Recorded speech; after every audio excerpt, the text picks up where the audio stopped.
thayyibah, turunnya rahmat dan barokah dari Allah Subhanahu wa taala. Allah sehatkan lahir batin kita, Allah kuatkan iman Islam kita, Allah panjangkan umur kita, Allah berikan berkah usaha kita, Allah berikan berkah sehat selamat mulia anak-anak turunan kita, dan takdir ini menjadi sebab mudah-mudahan Allah wafatkan kita dalam keadaan husnul khatimah. Masih adab di dalam muasyarah, adab bergaul muasyarah. Kemarin adab bergaul itu banyak yang salah satunya berwajah ceria. Jadi kalau kita ketemu sama orang yang kita gauli, sahabat-sahabat kita, harus berwajah berseri, berwajah ceria. Itu jangan dianggap sepele urusan wajah ceria. Kata Nabi, la tahkiranna minal ma'rufi syai'an walau an talqa'ahu biwajhin talqin.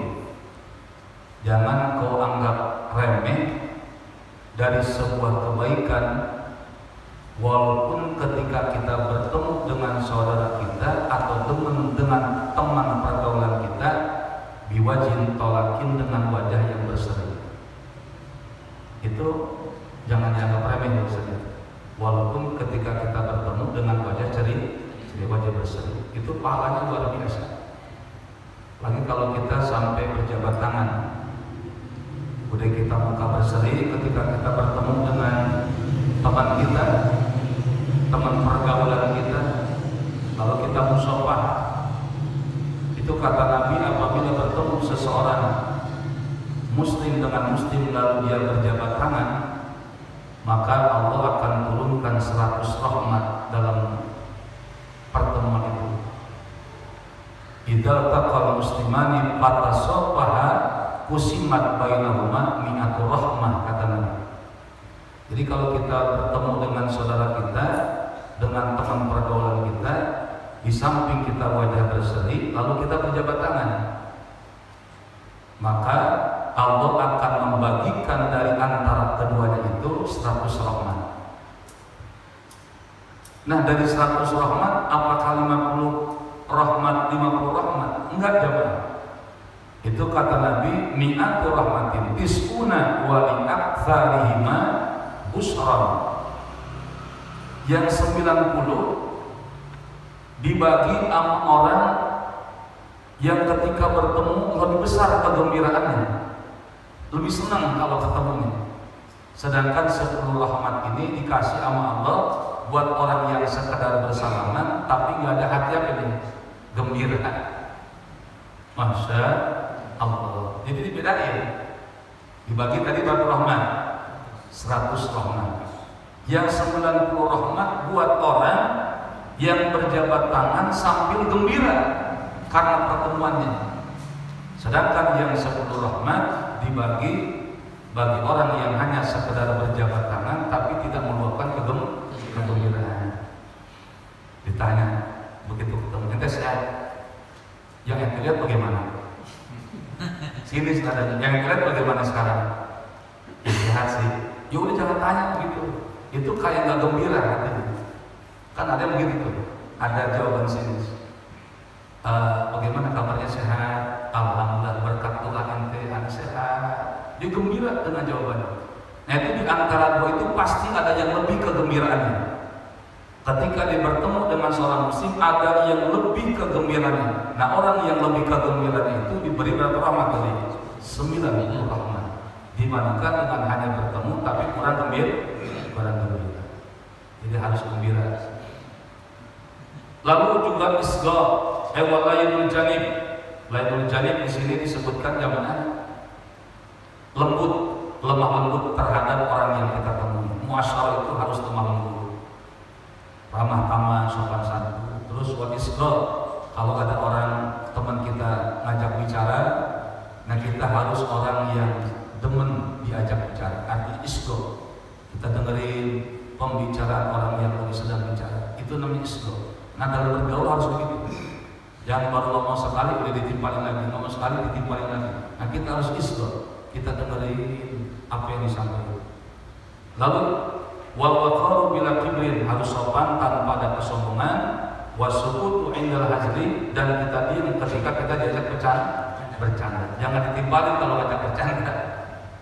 Ntar ada saling ini nanti bisa jadi perkelahian kalau misalnya bercanda kita timpal.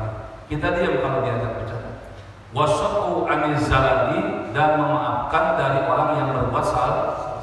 Muasyarah nih.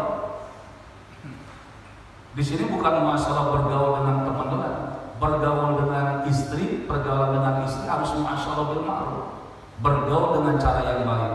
Kalau istri punya salah, kita maafin kesalahan. Kita ngomong gini, siapa sih orang yang punya salah? Kalau hari ini kamu punya salah terhadap saya suamimu, bisa jadi suamimu besok berbuat salah terhadap engkau istri. Saling maafin. Itu namanya bergaul muasyarah yang baik. Wasafu anizal, begitupun dalam berteman, dalam bergaul. Boleh jadi kau sekarang punya salah, saya besok punya salah sama kamu, saling memaafkan. Wal muasatu, dan berlimpahlah apa namanya muasyarah, melapang-lapang, berluas-luasan, memberikan keluasan, memberikan kegembiraan tatkala dalam keadaan sedang bingung muasa. Jadi kalau ada orang yang hatinya lebih kesempitan, nah kita bisa muasa, melapangkan hatinya lagi dalam keadaan sempit. Ya mudah-mudahan cobaan akan buat nanti hari ini doa. Insya Allah Allah bakal lapangin hati besok. Mudah-mudahan nanti Allah akan berikan keringanan dari apa yang kau hadapi sekarang. Muasyah, melapangkan hati yang dalam keadaan orang yang hati sempit. Itu harus bisa. Terutama orang-orang yang lagi sedang duka cita, lagi bingung. Itu harus dilapangkan hati. Muasyah. Wa tarkul ibtikhari, sekarang termasuk adabul muasyarah, tarkul ibtikhari, meninggalkan kesombongan, meninggalkan berbangga-banggaan, biljahi dengan jabatannya, wal ghina, dan kekayaannya. Dalam bergaul, ada bergaul, jangan sekali-kali kita memperlihatkan kesombongan dengan sebab kekayaan yang kita punya. Kenapa? Sebab di depan nanti ada tuh. Karena hal yang demikian itu akan menjadikan sabab orang lain jatuh hatinya nanti.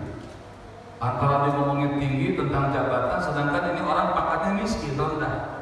Nah orang itu akan menjadi hina nanti. Orang itu nanti akan memandang hina kepada seseorang, dan seseorang yang diajak bicara pun akan terjatuh hatinya. Min a'yunin nasi, daripada pandangan manusia. Itu ada pergaulan. Sama istri aja muasyarah di sini tentang tarkul ibtikhar. Ente mah gak punya capek, saya yang kerja nih, tuh ngebanggain kerja hasil usaha yang capek. Lo mah enak di rumah, gua mah yang kesana kemari, jalan sampai 15 kilo, belum nyari duitnya otak pusing nih. Apalagi kalau yang gojek, hanya mah kepanasan, suami kamu kepanasan, kedinginan, mana belum ada penumpang. Kita bangga-banggain capek kita di luar. Emang kira istri kita nggak capek itu di dalam? Ngurus anak 3 sampai digendong kan udah ngaji. Urusan ini nggak boleh ibtikhar, nggak boleh berbangga-bangga kita dengan teman bergaul kita, apalagi dengan teman istri di rumah. Kata guru-guru begitu. Kalau kita punya capek kelelah di luar, jangan suka ngomongin di rumah. Biarlah capek itu milik kita. Ntar berasa ini sama istri. Istri juga jangan begini, iya mah gak capek gue nih ngurus di rumah nih, udah masak, udah netekin, nyusuin, segala nyuci, segala macam.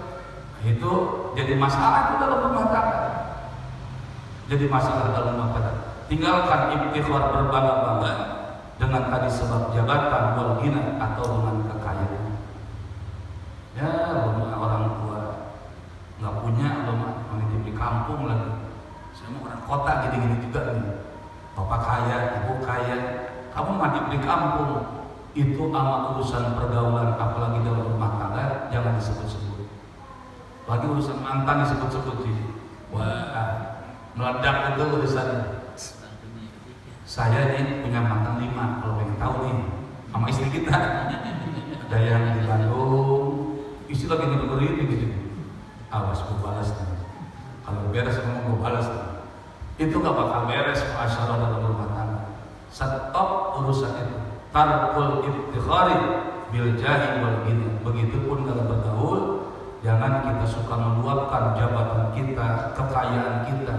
itu dapat memandangkan hina kepada pandangan manusia. Fa inna dzalika mujibun lisukuti min a'yunin nas. Wa minha, sambung jemaah. Wa minha, dan setengah dari adabul muasyarah. Wa minha, dan setengah daripada adabul muasyarah kitman sirri. Kitman sirri, menyembunyikan rahasia. Wa minha, dan setengah daripada adabul muasyarah kitman sirri, menyembunyikan rahasia. Li'annahu, karena sesungguhnya la qimata, tidak ada harga. La qimata, tidak ada harga liman, bagi orang la yaktumu, yang tidak bisa menyembunyikan. Liman, bagi orang la yaktumu, yang tidak bisa menyembunyikan al-asrar, akan rahasia. Setengah daripada adabul muasyarah, sebagian daripada adab pergaulan, baik pergaulan yang ada di luar rumah atau pergaulan yang ada di dalam rumah, maka yaitu kitman sirri, menyembunyikan segala rahasia. Rahasia yang ada di luar jangan sampai masuk ke dalam bagian rumah tangga kita, atau rahasia yang ada dalam rumah tangga kita jangan sampai keluar, apalagi sampai ke orang tua kita. Tutup kitman sirri. Bahkan kitman sirri ini bagian daripada sunnatullah. Kata Sayyidina Ali, man lam yakun indahu sunnatullah falaisa fi yadihi syai'un. Bila tidak ada sesuatu di dekatnya sunnatullah, maka tidak ada di dalam genggamannya sesuatu. Artinya tangannya nggak punya sebuah keuntungan. Nggak ada keuntungan di dalam diri seseorang yang diri seseorang tidak menjalankan sunnatullah. Sayyidina Ali ditanya, wahai Ali, wa ma sunnatullah? Apa yang dimaksud dengan sunnatullah? Kata Sayyidina Ali, yang dimaksud dengan sunnatullah adalah kitman sirri, menyembunyikan rahasia. Biasanya kalau rahasia sesuatu yang besar apa yang enteng? Biasanya Pak, rahasia sesuatu yang penting apa yang nggak penting? Yang penting. Nah, sesuatu yang penting kata orang lain nanti jangan diomongin ya, ini rahasia buat ente doang. Wajib tuh buat orang yang diberikan rahasia untuk menjaga rahasia tersebut. Siap, saya bakal jaga rahasia ini. Besoknya dia ngomong Pak RT, hanya mau ngomong nih, ini rahasia dong ya. Ini rahasia nih. Kemarin kan si Fulan ngomong, katanya sih dengar-dengar punya istri lagi. Istrinya 2 sekarang yang ada di Bogor. Oh, ini rahasia buat RT doang nih. Tapi jangan kasih tahu lagi ya, kata RT siap. RT ngomong sama RW lagi. Terus begitu jawab. Satu RW hanya tahu gara-gara rahasia. Ini wajib dalam adab bergaul untuk menjaga rahasia kitman sirri. Siapa orang yang tidak menjalankan sunnatullah, maka tidak ada dalam tangannya sebuah keuntungan. Yang termasuk dengan sunnatullah adalah menjaga daripada rahasia. Apakah Allah suka menjaga rahasia? Banget. Allah banget menjaga rahasia. Bahkan Sayyidina Umar mengatakan ada 6 sebagian yang Allah rahasiakan dalam urusan sesuatu yang penting yang Allah punya. Yang pertama, kata maridho fi ta'atir. Jadi Allah menyembunyikan keriduan di dalam urusan taat. Allah sembunyikan keriduan Allah dalam urusan taat. Apa maksudnya? Jangan sampai kita menganggap sepele urusan taat yang sedikit, karena boleh jadi taat yang sedikit akan mengundang ridho Allah buat kita. Tapi jangan kita berbangga-bangga dengan ibadah yang banyak. Boleh jadi ibadah yang kita jalankan banyak belum ada ridhonya Allah. Mau urusan kecil taat, mau urusan banyak taat, kita mengharap mudah-mudahan di situ ada ridho Allah. Coba kita lihat jamaah. Kan banyak jalan menuju ridho Allah. Mungkin karena kebeningan hatinya dalam taatnya, Allah munculin ridho Allah. Ini ridho Allah rahasia. Kata ridho di taati. Pelacur bisa masuk surga gara-gara sedikit taat memberikan air minum ke anjing yang sedang apa itu? Kehausan. Cuk, datang ridho Allah di situ. Masuk surga tuh pelacur. Padahal ngasih anjing yang kehausan, kan anjing mau bola tuh. Tapi karena rasa sayangnya kepada makhluk Allah, irhamu man fil ardi yarhamkum man fis sama. Sayangi makhluk yang ada di bumi, nanti malaikat-malaikat yang ada di langit akan sayang kepada dirimu. Hanya sekedar memberikan air kepada anjing yang sedang kehausan. Lagi melel tuh ditanya anjing. Tanda haus dengan rahmat kasih sayang dalam hatinya dikasih. Itu lagi nuangin air pakai selop, katanya jangan pakai selop sepatunya. Tuh air tinggal sedikit lagi di sumur. Ciduk pakai selopnya dapat air. Pengen diminum, ada anjing yang datang. Lagi menjulurkan lidahnya tanda kehausan. Dikasih sama anjing itu air. Biar dia kehausan, yang penting anjing dia bisa minum. Lain tuh anjing gembira kali karena hilang hausnya. Meninggal si pelacur. Diimpin sama ulama. Ini ulama mimpi si pelacur mendapat kenikmatan dalam surga. Itu datang ridho apa tadi? Ridho Allah. Imam Ghazali ketika dalam kubur diimpikan oleh sahabat-sahabat. Wahai Imam Ghazali, dengan sebab apa engkau mendapatkan keberkahan dalam kubur? Apa yang Allah lakukan kepada engkau dalam kubur? Aku mendapatkan ampunan, aku dapatin rahmat, aku dapatin kebahagiaan dalam kubur. Apakah dengan sebab ibadah tahajud? Bukan. Apakah dengan sebab sholat-sholat sunat yang lain? Bukan. Dengan sebab apa? Sebuah laler yang hingga ditinta mangsiku, ditintanya, lalu aku biarkan agar lalat itu meminum mangsi yang sedang kehausan. Didemin gak diapain lalat, nggak digebahin, nggak diusir. Didemin sama Imam Ghazali, yang tapi biar minum dulu yuk. Kalau kita ada kucing minum aja ditendang gitu. Padahal boleh jadi itu ridho Allah di situ. Itu datang, langsung ridho Allah datang kepada Imam Ghazali, lagi toatnya diem gitu. Di situ datang ridho Allah. Jadi Allah juga merahasiakan tadi, merahasiakan ridhonya dalam urusan toat. Yang kedua, kata ghadaba fi maksiatin. Allah menyembunyikan murkanya di dalam urusan maksiat hambanya. Artinya apa? Jangan menyepelekan maksiat yang sedikit. Boleh jadi maksiat yang kita sedikit, kita taat banyak. Wah, taatnya dikumplit aja. Ada sebutir maksiat yang kita jalankan, lalu kita anggap remeh. Ah, ini mah maksiat kecil ini. Ah, ini mah dosa kecil ini. Ah, ini mah urusan melanggar sedikit ini. Saya jalanin pelanggaran Allah ini. Boleh jadi apa yang kita jalankan dari pelanggaran Allah itu muncul murka Allah buat kita semua. Dari sebab tadi urusan apa jemaah? Maksiat yang kita anggap remeh walaupun sedikit.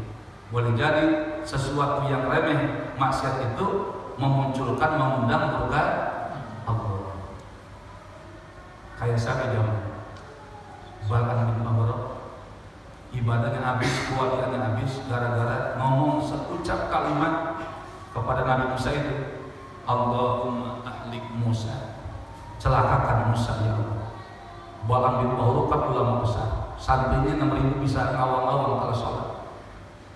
Ibadahnya jangan ditanya, urusan doa jangan ditanya Bal'am bin Ba'urah. Setiap mengangkat tangan langsung dijabah mau.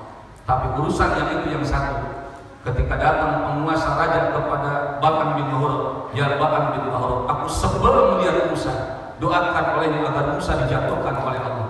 Ngedoa Bal'am bin Ba'urah, dikirain bagus doanya. Doa laknat, doa minta supaya Nabi Musa dijatuhkan oleh Allah. Allahumma ahlik Musa, kata Bal'am, ya Allah celakakan Musa, binasakan Musa, hancurkan Musa. Kalimat itu yang mengundang murka Allah langsung di situ. Padahal bukan ibadahnya banyak, tapi dengan sedikit kalimat di situ mengundang murka Allah. Dan itu rahasia. Allah menutup rahasia hambanya dari urusan murka, urusan maksiat hamba. Dicabut kewalian siapa tadi? Walinya Bal'am bin Ba'urah dicabut sama Allah. Wali dipindahin ke anjing, namanya anjing Kitmir, anjing Ashabul Kahfi. Yang nanti semua lagunya anjing dipindahin ke Bal'am bin Ba'urah. Bal'am walinya dipindahin anjing kitmi. Murka Allah datang di situ. Itu dua yang. Yang ketiga, wa katama awliya'ahu bima bainan nas. Allah menyembunyikan wali-wali Allah di antara manusia. Allah rahasia itu. Wa katama awliya'ahu bima bainan nas. Allah merahasiakan, menyembunyikan daripada wali-wali Allah di antara kalangan manusia. Maknanya bagaimana jamaah? Jangan suka menganggap remeh seseorang. Boleh jadi seseorang yang kita anggap remeh jadi siapa itu? Jadi wali Allah. Tukang sampah kita anggap remeh, tukang sampah menjijikan kehidupannya, pakaiannya menjijikan, urusan makannya menjijikan. Kata kita jamaah, kita nggak tahu bagaimana dia malam bangun ke Allah. Kita nggak tahu bagaimana kebeningan hatinya ke Allah. Boleh jadi dia min auliyaillah ta'ala, wali dari walinya Allah. Nggak boleh nganggap sepele orang lain. Boleh jadi orang yang dianggap sepele jadi wali Allah. Wali Allah. Yang saya ceritain dulu, yang kakek-kakek itu, yang kakek-kakek digodain dulu sama anak muda, dijailin dulu sama anak muda, aki-aki namanya juga. Kata anak muda, laki-laki ini lemah, ini mah gak ada tenaga, dorong sini, dorong sono sama anak muda. Satu waktu imam sholat, ada yang mimpin sholat, dipanggul laki-laki sama anak muda, biar suruh jadi apa tuh? Imam. Diangkat laki-laki biar jadi imam sholat. Begitu diangkat, ini laki-laki jadi imam sholat. Nah, rasanya kita sekarang jadi imam, kata anak-anak muda. Laki-laki jadi imam. Allahu Akbar. Bismillahirrahmanirrahim. Hilang jamaah. Suaranya ada, orangnya nggak ada. Alhamdulillahirabbil alamin. Kaget anak muda. Ada suara, nggak ada orang ini. Kemana nih berarti? Entar pas ruku begitu sama. Allahu Akbar. Nggak ada orang. Sami Allahu liman hamidah. Nggak ada orang. Cuma suaranya doang. Begitu bangun dari sujud, Allahu Akbar. Ada lagi jamaah. Bismillahirrahmanirrahim. Hilang lagi jamaah. Orangnya hati-hati nggak ada. Beres terakhir kat yang tempat salat isya. Assalamualaikum warahmatullahi. Assalamualaikum warahmatullahi. Ditangkap mana muda takut hilang. Aki apa namanya? Cuman kebenaran suara rupanya nggak ada. Kemana Aki? Ngomong si Aki. Saya dari Bombay, India. Dari Bombay. Padahal ada di Aman itu jamaah. Di Hadratul Maut. Saya habis dari Bombay. Ngapain Aki ke Bombay, ke India? Ada kapal yang sedang ingin karam tenggelam. Aki tolongin sama sahabat-sahabat Aki yang lain. Dorong Aki biar selamat, itu kapal jangan sampai tenggelam. Kakinya basah aja. Ada air yang mengalir dari kaki saya. Wah, kata anak muda, yang lain jelma biasa. Ini bukan orang biasa. Ini wali Allah, kata anak-anak muda. Semenjak itu Aki yakin, ya Allah, sekarang rahasia wali ini kelihatan orang lain. Matiin saya ya Allah. Mati hari itu jamaah. Biasanya kalau wali-wali mastur, wali-wali yang disembunyikan oleh Allah, kalau ketahuan aja kewaliannya, langsung minta mati. Beda sama wali masyhur. Kalau wali masyhur memang kelihatan dan dia terus bisa hidup kapan. Tapi kalau wali-wali masyhur tadi, asal kelihatannya kewaliannya orang, udah minta dimatiin sama Allah.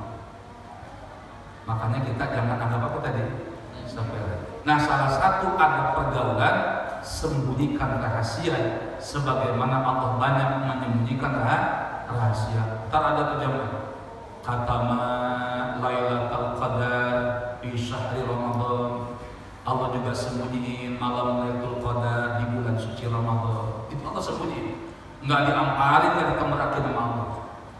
Apa maknanya? Biar kita semangat dari awal Ramadan 1 sampai akhir Ramadan untuk mendapatkan malam Lailatul Qadar, karena itu sesuatu yang dirahasiakan Allah. Nah, mudah-mudahan ada manfaat berkah buat kita semua. Dan inilah daripada adabul muasyarah, tinggalkan berbangga-bangga kesombongan dengan jabatan dan kekayaan, juga banyak kita menyembunyikan rahasia yang orang lain berikan buat kita. Qala syair wallahu a'lam bishawab.